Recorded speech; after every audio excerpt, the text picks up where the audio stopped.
Hello dear student. First video में हमने home science के 30 क्वेश्चन देखे थे पोस्टर से।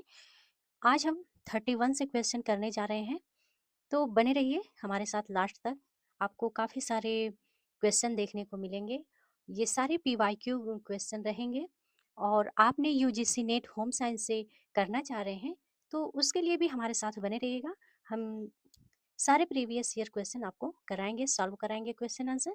और अभी तक हमारे चैनल को सब्सक्राइब नहीं किए हैं तो इस चैनल को सब्सक्राइब कर लीजिएगा। ठीक है, उम्मीद करती हूँ कि आप सभी स्वस्थ होंगे, मस्त होंगे। और एजुकेशन TWS पे बहुत बहुत स्वागत है। ठीक है फ्रेंड, अपना हम सेशन शुरू करते हैं। पहला क्वेश्चन देखते हैं, 31 है। क्वेश्चन हमारा कह रहा है, ध्यान से क्वेश्चन पढ़ेंगे और उसके बाद से आंसर करेंगे हम सब। ठीक है, तो पहला हमारा क्वेश्चन 31 है, कह रहा है कि निम्न में से कौन सा पोषक तत्व सामान्य दृष्टि और रोग प्रतिरोधकता के लिए आवश्यक है। हमारा पहला ऑप्शन है विटामिन, और ऑप्शन ये थोड़ा मिस्टेक हो गया है, ये ऑप्शन बी है और इसको सी कर लीजिए। ठीक है, और ऑप्शन बी है विटामिन ए, और ऑप्शन सी है आयोडीन, और ऑप्शन डी है प्रोटीन। ठीक है, तो कौन सा पोषक तत्व है जो सामान्य दृष्टि और रोग प्रतिरोधकता के लिए आवश्यक है, तो हमारा ऑप्शन बी करेक्ट आंसर हो जाएगा, यानी विटामिन ए। ठीक है, तो प्यारे बच्चों, विटामिन ए एक वसा में घुलनशील विटामिन है। इसे रेटिनॉल भी कहते हैं। यह सामान्य दृष्टि और रोग प्रतिरोधकता को ठीक से काम करने में मदद करता है। ठीक है, क्लियर हो गया। चलते हैं अब अगले क्वेश्चन पे। क्वेश्चन नंबर 32 हमारा क्या कह रहा है, देखेंगे। क्वेश्चन हमारा 32 है, कह रहा है कि एक खाने का विकार जिसमें एक व्यक्ति बहुत अधिक भोजन खाता है और फिर स्वतः प्रेरित होकर उल्टी व रेचक द्वारा शुद्धिकरण करता है, तो उसे क्या कहा जाता है। पहला हमारा ऑप्शन है ए भूखमरी, बी एनोरेक्सिया नर्वोसा, और सी मैरास्मस, और डी है बुलिमिया नर्वोसा। ठीक है, तो आप बताएंगे कि एक खाने का विकार है जिसमें एक व्यक्ति बहुत अधिक भोजन तो खाता है और फिर क्या करता है, वो उल्टी कर देता है। उल्टी कर वह रेचक द्वारा क्या करता है, शुद्धिकरण करता है, तो उसे क्या कहा जाता है, तो उसे बुलिमिया नर्वोसा, यानी ऑप्शन डी हमारा करेक्ट आंसर हो जाएगा। इस विकार को क्या कहते हैं, बुलिमिया नर्वोसा। बुलिमिया नर्वोसा है क्या, थोड़ा इसको जानेंगे। तो बुलिमिया नर्वोसा, जिसे केवल बुलिमिया के रूप में भी जाना जाता है, यह जो है एक खाने का विकार है जिसमें व्यक्ति अत्यधिक भोजन करने के बाद अपने आप स्वयं प्रेरित होकर उल्टी व रेचक द्वारा शुद्धिकरण करता है और शरीर के आकार और वजन के बारे में अत्यधिक चिंतित रहता है, ज्यादा सोचता है। ठीक है, अब नेक्स्ट क्वेश्चन देखते हैं। Question number 33। क्वेश्चन नंबर 33 कह रहा है कि वयस्कों में विटामिन डी की कमी को कहते हैं। ऑप्शन ए है रिकेटस कहते हैं। ऑप्शन, फिर यहाँ थोड़ा मिस्टेक हो गया, ये ऑप्शन बी है और ये ऑप्शन सी है। ठीक है, ऑप्शन बी है स्कर्वी, ऑप्शन सी है ऑस्टियोमलेशिया, और ऑप्शन डी है बेरी बेरी। ठीक है, तो आंसर हम करेंगे। प्रश्न हमारा कह रहा है कि वयस्कों में विटामिन डी की कमी से जो रोग होता है उसको क्या कहा जाता है, तो उसको कहा जाता है ऑस्टियोमलेशिया। ऑप्शन हमारा सी करेक्ट आंसर हो जाएगा। विटामिन डी की कमी से कई तरह की समस्याएं आती हैं, विशेष रूप से बच्चों में रिकेटस और वयस्कों में ऑस्टियोमलेशिया होता है। तो प्यारे दोस्तों, ऑस्टियोमलेशिया से हड्डी कमजोर होती है। यह हड्डियों में दर्द और मांसपेशियों में जो कमजोरी का कारण होता है वो बनता है। तो इसलिए वयस्कों में विटामिन डी की कमी से होने वाले रोग को ऑस्टियोमलेशिया कहते हैं। नेक्स्ट क्वेश्चन देखते हैं। Question number 34। क्वेश्चन नंबर 34 देखिए। क्वेश्चन हमारा कह रहा है कि 2020 NIN ICMR के अनुसार एक सामान्य भारतीय महिला के प्रोटीन की प्रस्तावित आहार्य मात्रा है। ऑप्शन ए है 46 ग्राम दिन, ऑप्शन बी है 50 ग्राम दिन, और ऑप्शन सी है 48 ग्राम दिन, और ऑप्शन डी है 49 ग्राम दिन। ठीक है, तो क्वेश्चन नंबर 34 का आंसर हो जाएगा आपका ऑप्शन ए, यानी कि 46 ग्राम दिन हो जाएगा। ठीक है। तो 2020 NIN ICMR के अनुसार एक सामान्य भारतीय महिला की प्रोटीन का आहार्य जो मात्रा होती है वो 46 ग्राम पर डे होती है, और पुरुषों में 54 ग्राम पर डे होता है। इसे याद रखिएगा। नेक्स्ट क्वेश्चन देखते हैं। क्वेश्चन हमारा कह रहा है 35। ठीक है। 35 क्वेश्चन है कि निम्न में से कौन सा विटामिन कोशिका झिल्ली का प्रमुख वसा में घुलनशील ऑक्सीकरण रोधी है। ठीक है। ऑप्शन ये है विटामिन डी, ऑप्शन यहाँ पे भी गलत है, बी और ये सी है। ऑप्शन बी है विटामिन के, ऑप्शन सी है विटामिन ए, और ऑप्शन ई है विटामिन, सॉरी, ऑप्शन डी है विटामिन ई। ठीक है। तो प्रश्न हमारा कह रहा है कि निम्न में से कौन सा विटामिन कोशिका झिल्ली का प्रमुख वसा में घुलनशील ऑक्सीकरण रोधी है। तो हमारा डी ऑप्शन करेक्ट हो जाएगा, विटामिन ई। ठीक है। तो विटामिन ई जो है एक वसा में घुलनशील विटामिन है, जिसके कई रूप हैं, लेकिन अल्फा टेकोफेराल मानव शरीर द्वारा उपयोग किया जाने वाला एकमात्र विटामिन है। इसकी मुख्य भूमिका जो है एक एंटीऑक्सीडेंट के रूप में कार्य करना होता है। तो हमारा 35 का आंसर डी करेक्ट हो जाएगा। नेक्स्ट क्वेश्चन देखते हैं। क्वेश्चन नंबर 36 कह रहा है कि tri acyl glycerol cholesteric esters phospholipid तथा एपोला प्रोटीन मिलकर ग्लोबुलस बनाते हैं, यह जाने जाते हैं। पहला ऑप्शन ए है बाइल नाम से जाने जाते हैं, ऑप्शन बी है काइम नाम से जाने जाते हैं, या फिर ऑप्शन सी है जाइमोजेंस, और ऑप्शन डी है काइलोमाइक्रॉन्स कहते हैं। किस नाम से जाने जाते हैं। तो हमारा 36 का आंसर हो जाएगा कि काइलोमाइक्रॉन्स के नाम से जाने जाते हैं। ठीक है। 36 का करेक्ट आंसर डी हो जाएगा। Tri acyl glycerol cholesteric esters phospholipid तथा एपोलाइड प्रोटीन्स मिलकर जो है ग्लोबुलस बनाते हैं, जिन्हें काइलोमाइक्रॉन्स कहते हैं। तो हमारा करेक्ट आंसर डी हो जाएगा। नेक्स्ट क्वेश्चन देखते हैं। क्वेश्चन नंबर 37 देखिए। क्वेश्चन कह रहा है कि विटामिन ई को नाम से भी जाना जाता है, यानी किस नाम से जाना जाता है। ऑप्शन ए है एंटी कोएगुलेटरी विटामिन, और ऑप्शन बी है anti regulatory vitamin, option C है एंटी स्टेरिलिटी विटामिन, और ऑप्शन डी है कि उपयुक्त में से सभी। ठीक है। तो 37 का हमारा ऑप्शन हो जाएगा कि विटामिन ई को हम एंटी स्टेरिलिटी विटामिन के नाम से भी जानते हैं। ठीक है। तो विटामिन ई को एंटी स्टेरिलिटी विटामिन या फिर फर्टिलिटी विटामिन भी कहा जाता है। इसे रासायनिक रूप से टोकोफेराल भी कहते हैं। यह विटामिन पुरुषों और महिलाओं दोनों की प्रजनन क्षमता का समर्थन करता है। ठीक है। तो हमारा ऑप्शन सी करेक्ट आंसर हो जाएगा। नेक्स्ट क्वेश्चन देखते हैं। Question number 38। क्वेश्चन नंबर 38 कह रहा है कि वसा में घुलनशील विटामिन जो रक्त स्कंदन के लिए जरूरी है। ठीक है। ऑप्शन ए है विटामिन ए है, ऑप्शन बी है कि विटामिन डी है, ऑप्शन सी है विटामिन ई है, और ऑप्शन डी है कि विटामिन के है। प्रश्न हमारा कह रहा है कि वसा में घुलनशील विटामिन जो रक्त स्कंदन के लिए जरूरी है। तो बताइए वसा में घुलनशील कौन कौन सी विटामिन है। के, ई, डी, ए। ठीक है। के, ई, डी, ए। विटामिन के, विटामिन ई, विटामिन डी और विटामिन ए, ये जो है वसा में घुलनशील विटामिन होते हैं। तो बताइए इसमें से वसा में घुलनशील विटामिन है जो रक्त का स्कंदन के लिए जरूरी है, तो वो हमारा विटामिन के है। तो 38 का हमारा क्वेश्चन नंबर है, इसका ऑप्शन डी करेक्ट हो जाएगा। तो विटामिन के जो है ये वसा में घुलनशील विटामिन है, और यह विटामिन विभिन्न प्रकार के प्रोटीन बनाने में भी मदद करता है, जो रक्त के थक्के जमने और हड्डियों के निर्माण के लिए आवश्यक होते हैं। तो हमारा करेक्ट आंसर विटामिन के हो जाएगा। नेक्स्ट क्वेश्चन देखिए।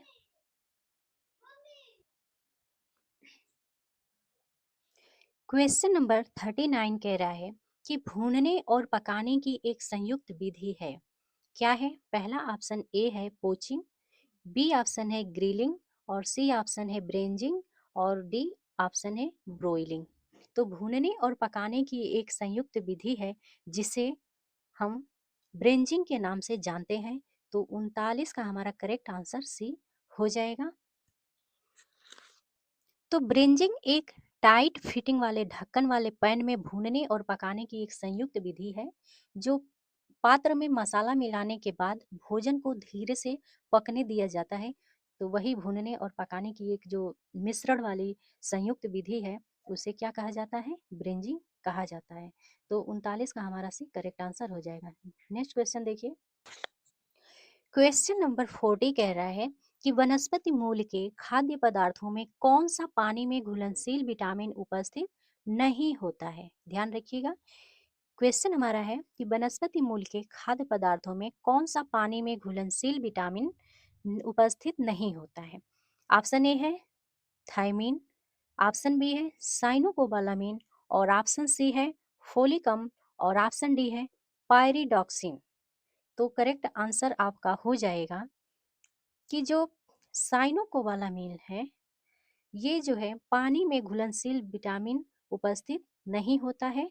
तो 40 का हमारा ऑप्शन बी करेक्ट आंसर हो जाएगा। डियर स्टूडेंट, अगर पानी में घुलनशील विटामिन की बात करें तो पानी में घुलनशील जो विटामिन होती है वो बी और सी होते हैं। तो वनस्पति मूल के खाद्य पदार्थों में पानी में घुलनशील विटामिन साइनोकोबालामिन उपस्थित नहीं होता है। तो विटामिन बी 12 का रासायनिक नाम ही है साइनोकोबालामिन। तो इस विटामिन में कोबाल्ट धातु उपस्थित होता है। यह विटामिन रक्त की उत्पत्ति में सहायता होता है। तो प्रश्न हमारा कह रहा था कि वनस्पति मूल के खाद्य पदार्थों में कौन सा पानी में घुलनशील विटामिन उपस्थित नहीं होता है? तो साइनोकोबालामिन जो है ये उपस्थित नहीं होता है। तो 40 का हमारा करेक्ट आंसर भी हो जाएगा। नेक्स्ट क्वेश्चन देखते हैं। Question number 41। क्वेश्चन नंबर 41 कह रहा है कि अंकुरण संबंधी निम्नलिखित कथन गलत है। ठीक है, इसको ध्यान रखिएगा जब भी कोई प्रश्न में निगेटिव शब्द ढूंढना रहता है तो उसको ध्यान से पढ़िए प्रश्न को। तो यही पकड़ना है कि इसमें गलत बताना है कि कौन सा ऑप्शन गलत है। तो अंकुरण संबंधी में कौन सा ऑप्शन है जो गलत है? पहला ऑप्शन है ए, यह स्टार्च को सरल कार्बोहाइड्रेट में परिवर्तित करता है। ऑप्शन बी है आवश्यक और गैर आवश्यक अमीनो अम्ल का अनुपात नहीं बदलता। ऑप्शन सी है इस प्रक्रिया के दौरान निष्क्रिय एंजाइम सक्रिय हो जाते हैं। और ऑप्शन डी है कि टैनिन और फाइटेट इस प्रक्रिया में टूट जाते हैं। तो अंकुरण संबंधी निम्नलिखित कथन गलत आपका हो जाएगा कि यह आवश्यक और ऑप्शन हमारा बी करेक्ट हो जाएगा। जो आवश्यक और गैर आवश्यक अमीनो अम्ल का अनुपात नहीं बदलता है। तो ये हमारा 41 का करेक्ट आंसर बी हो जाएगा। अंकुरण जिसे जर्मिनेशन भी कहते हैं, तो जर्मिनेशन होते समय आवश्यक और गैर आवश्यक अमीनो अम्ल का अनुपात जो है आवश्यकता अनुसार बदलता रहता है। इस प्रक्रिया के दौरान निष्क्रिय एंजाइम सक्रिय हो जाते हैं और यह स्टार्च को सरल कार्बोहाइड्रेट में परिवर्तित करता है। ठीक है, तो इसलिए हमारा ऑप्शन बी करेक्ट हो जाएगा। नेक्स्ट क्वेश्चन देखिए। क्वेश्चन नंबर 42 कह रहा है कि यह खाद्य पदार्थ जो एक विशिष्ट सबस्ट्रेट के रूप में प्रोबायोटिक्स के विकास को बढ़ावा देते हैं वे क्या कहलाते हैं? ठीक है, ऑप्शन ए है एंटीबॉडी कहलाते हैं, ऑप्शन बी है पॉलीफेनॉल कहलाते हैं, ऑप्शन सी है प्रोबायोटिक्स, ऑप्शन डी है फाइटोस्टेरॉल। फाइटोस्टेरॉल है। ठीक है, तो क्या होता है? ये जो होते हैं, यानी प्रश्न कह रहा है कि यह खाद्य पदार्थ जो एक विशिष्ट सबस्ट्रेट के रूप में प्रोबायोटिक्स के विकास को बढ़ावा देते हैं तो वे प्रीबायोटिक्स कहलाते हैं। तो 42 का हमारा ऑप्शन सी करेक्ट हो जाएगा। तो प्रोबायोटिक्स है क्या? तो प्रोबायोटिक्स वह खाद्य पदार्थ जो एक विशिष्ट सबस्ट्रेट के रूप में प्रोबायोटिक्स के विकास को बढ़ावा देते हैं वही प्रोबायोटिक्स कहलाते हैं। ठीक है, प्रोबायोटिक्स विशेष प्लांट फाइबर होते हैं। ये फर्टिलाइजर की तरह काम करते हैं जो आंतों में लाभदायक बैक्टीरिया के विकास को प्रोत्साहित भी करते हैं। और प्रोबायोटिक्स कई फलों एवं सब्जियों में भी पाए जाते हैं, विशेष रूप से जिनमें कॉम्प्लेक्स कार्बोहाइड्रेट होते हैं। तो ये 42 का हमारा ऑप्शन सी करेक्ट हो जाएगा। नेक्स्ट क्वेश्चन की तरफ चलते हैं और देखते हैं हमारा 43 क्वेश्चन क्या कह रहा है। 43 हमारा क्वेश्चन कह रहा है कि लिनोलेक अम्ल निम्नलिखित का उदाहरण है। ए ऑप्शन है मोनोसेक्राइड, ऑप्शन बी है विटामिन, सी है आवश्यक वसीय अम्ल और डी है अनावश्यक वसीय अम्ल। ठीक है, तो लिनोलेक अम्ल निम्नलिखित का उदाहरण है, तो हमारा हो जाएगा कि ये जो है आवश्यक वसीय अम्ल कहलाता है। तो आवश्यक वसीय अम्ल उन पॉली अनसेचुरेटेड वसीय अम्लों को संदर्भित करता है जिन्हें खाद्य पदार्थों द्वारा प्रदान किया जाना चाहिए, क्योंकि इन्हें शरीर में संश्लेषित नहीं किया जा सकता है, फिर भी स्वास्थ्य के लिए आवश्यक होते हैं। तो लिनोलेक अम्ल आवश्यक वसीय अम्ल यानी इसेंशियल फैटी एसिड है, तो इसलिए ऑप्शन सी हमारा करेक्ट आंसर हो जाएगा। नेक्स्ट क्वेश्चन की तरफ चलते हैं और नेक्स्ट क्वेश्चन है हमारा 44 क्वेश्चन हमारा क्या कह रहा है, कह रहा है कि एक वयस्क में कुल दैनिक ऊर्जा व्यय के अवयव हैं। ऑप्शन ए आधारीय उपचय, ऑप्शन बी शारीरिक गतिविधि, सी है थर्मोजेनेसिस और डी है उपयुक्त सभी। तो एक वयस्क में कुल दैनिक ऊर्जा व्यय के अवयव हैं बताना है आपको, तो हमारा ऑप्शन डी करेक्ट आंसर हो जाएगा उपयुक्त सभी। क्योंकि कुल दैनिक ऊर्जा व्यय एक ऐसा शब्द है जो कैलोरी की कुल मात्रा को संदर्भित करता है जो एक व्यक्ति एक दिन में खर्च करता है। आधारीय उपापचयी, थर्मोजेनेसिस और शारीरिक गतिविधि एक वयस्क में कुल दैनिक ऊर्जा व्यय के अवयव होते हैं, तो हमारा करेक्ट आंसर उपयुक्त सभी हो जाएगा। नेक्स्ट क्वेश्चन देखते हैं। क्वेश्चन नंबर 45 कह रहा है, क्वेश्चन कह रहा है कि निम्न में से कौन सा शुद्ध तरल आहार नहीं है। तरल, ध्यान दीजिएगा, तरल आहार नहीं है। ए है फलों का रस, सी है दाल का पानी, यहाँ पे बी रहेगा और ये सी ऑप्शन है, मिस्टेक हो गया है। तो बी है दाल का पानी, ऑप्शन सी है नींबू पानी और ऑप्शन डी है चाय।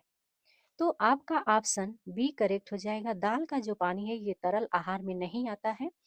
तरल आहार एक ऐसा आहार है जिसमें अधिकतर तरल पदार्थ या फिर नरम खाद्य पदार्थ होते हैं जो कमरे के तापमान पर पिघल जाते हैं।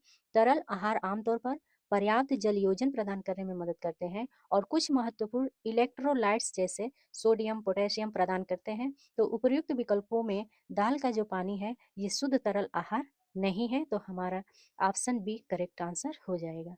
नेक्स्ट क्वेश्चन देखते हैं। क्वेश्चन नंबर 46 कह रहा है कि वृद्धावस्था में कैल्शियम की कमी से निम्न में से कौन सी बीमारी उत्पन्न होती है। ऑप्शन ए है आस्टोमलेशिया, ऑप्शन बी है कबूतर छाती रोग, ऑप्शन सी है ऑस्टोपोरोसिस और ऑप्शन डी है अस्थि विकृति। ठीक है, तो इसमें से आपको बताना है कि वृद्धावस्था में कैल्शियम की कमी से कौन सी बीमारी उत्पन्न होती है। तो वृद्धावस्था की बात करें तो वृद्धावस्था में ऑस्टोपोरोसिस नामक बीमारी जो है उत्पन्न होती है। ठीक है, कैल्शियम की कमी हो जाती है, तो हमारा ऑप्शन सी करेक्ट आंसर हो जाएगा।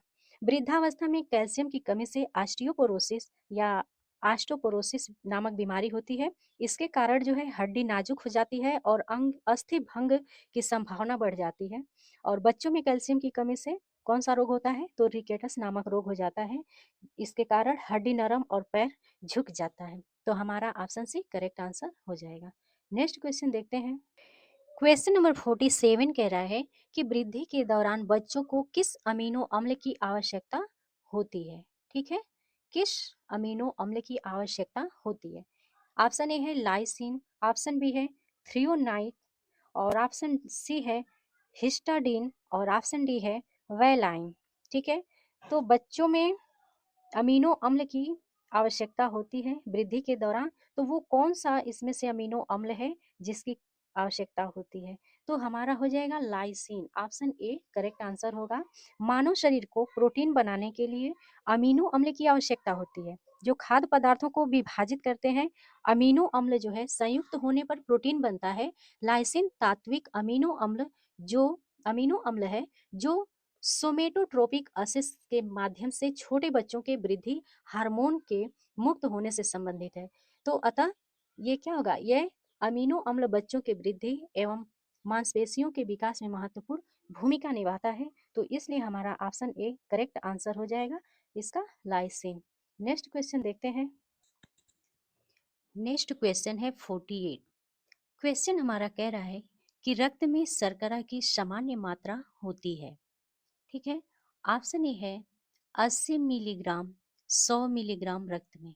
ऑप्शन बी है 80 से 120 मिलीग्राम 100 मिली रक्त। ऑप्शन सी है कि 80 से 120 मिलीग्राम 1000 मिली रक्त। और ऑप्शन डी है कि इनमें से कोई नहीं। तो प्रश्न हमारा कह रहा है कि रक्त में शर्करा की सामान्य मात्रा होती है। तो इसका हमारा करेक्ट आंसर हो जाएगा कि 80 से 120 100 मिलीग्राम रक्त। 48 का करेक्ट आंसर बी हो जाएगा। रक्त में शर्करा का तात्पर्य रक्त में ग्लूकोज की उपस्थिति से है। रक्त में शर्करा खाद्य पदार्थों से प्राप्त होता है जिससे ऊर्जा प्राप्त होती है, लेकिन इसकी एक सीमा है। रक्त में शर्करा की मात्रा 80 से 120 मिलीग्राम 100 मिली होती है।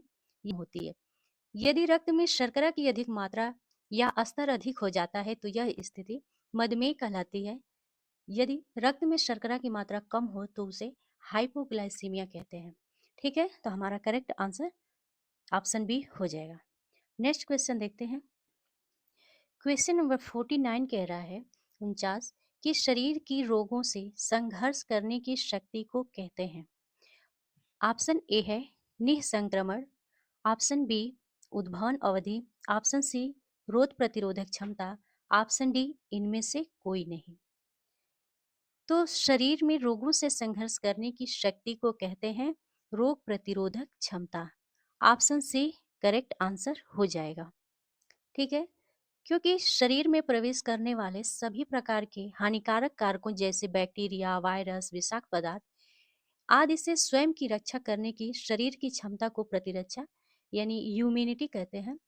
तो शरीर की रोगों से संघर्ष करने की शक्ति रोग प्रतिरोधक क्षमता कहलाती है। तो ऑप्शन सी करेक्ट आंसर हो जाएगा। नेक्स्ट क्वेश्चन देखते हैं।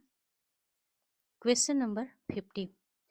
क्वेश्चन हमारा है कह रहा है कि हाइजीन शब्द हाइजिया से लिया गया है जिसका अर्थ है ऑप्शन ए ग्रीक देवी का नाम। ऑप्शन बी व्यक्ति का नाम। ऑप्शन सी स्थान का नाम। और ऑप्शन डी है उपर्युक्त में से कोई नहीं। तो हाइजीन शब्द हाइजिया से लिया गया है जिसका अर्थ है ग्रीक देवी का नाम। ठीक है, हाइजीन शब्द ग्रीक की पौराणिक कथाओं में स्वास्थ्य की देवी हाइजिया के नाम से लिया गया है।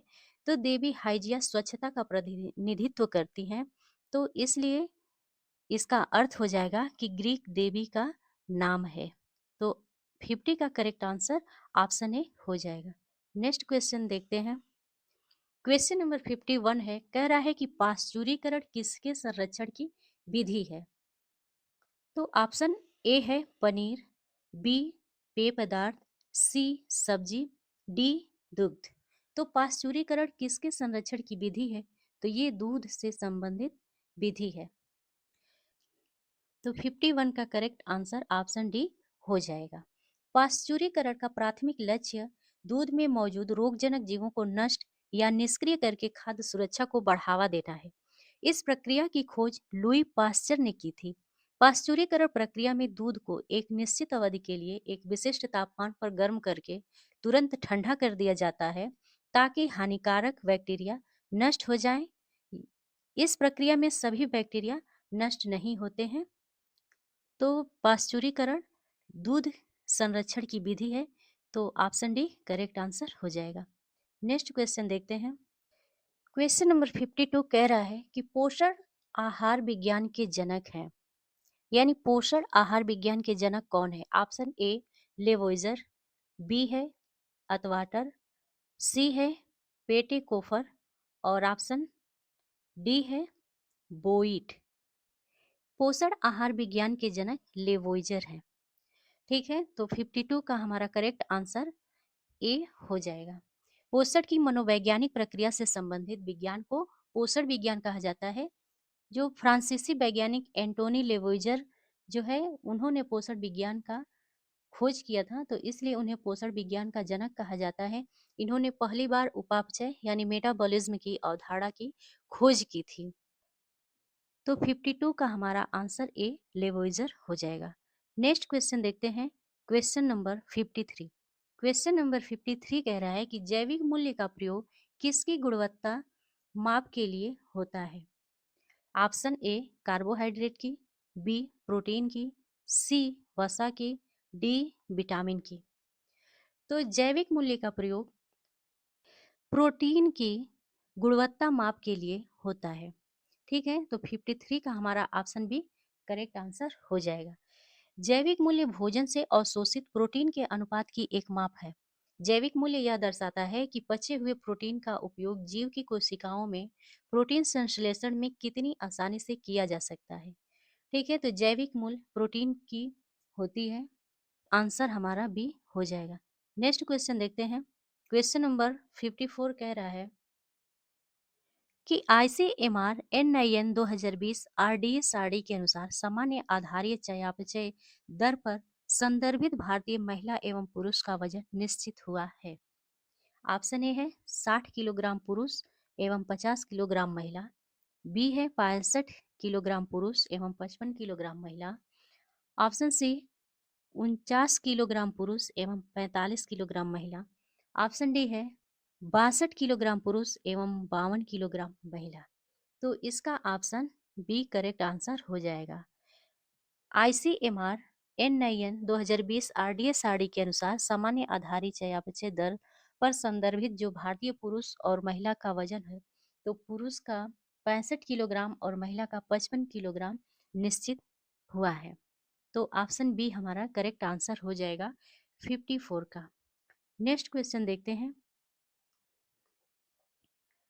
क्वेश्चन नंबर 55 कह रहा है कि जठर रस में पाए जाने वाला एंजाइम है।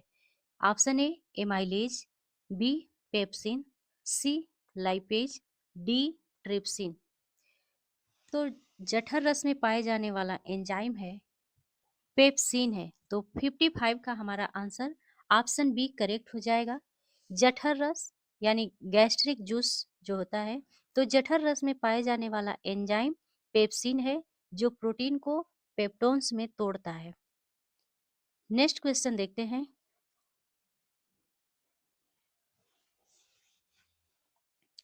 क्वेश्चन नंबर 56 कह रहा है कि प्रोटीन में नाइट्रोजन का प्रतिशत होता है। Option A 16%, B 15%, C 14%, D 17%। तो प्रोटीन में नाइट्रोजन का प्रतिशत 16% होता है। प्रोटीन में कार्बन, हाइड्रोजन तथा ऑक्सीजन के साथ साथ 16% नाइट्रोजन और कुछ मात्रा में सल्फर भी पाया जाता है। तो प्रोटीन शरीर की वृद्धि एवं मरम्मत के लिए आवश्यक होता है। इसकी कमी से बच्चों में क्वाशयोरकर और मरासमक नामक रोग होता है। तो ऑप्शन ए हमारा करेक्ट आंसर हो जाएगा। तो डियर स्टूडेंट, इस तरीके से हमने पोषण के 56 क्वेश्चन कर चुके हैं। ऐसे ही होम साइंस के PYQ प्रैक्टिस सेट करने के लिए इस चैनल को सब्सक्राइब जरूर से जरूर कर लीजिए। मिलते हैं नेक्स्ट सेशन में। Thank you so much.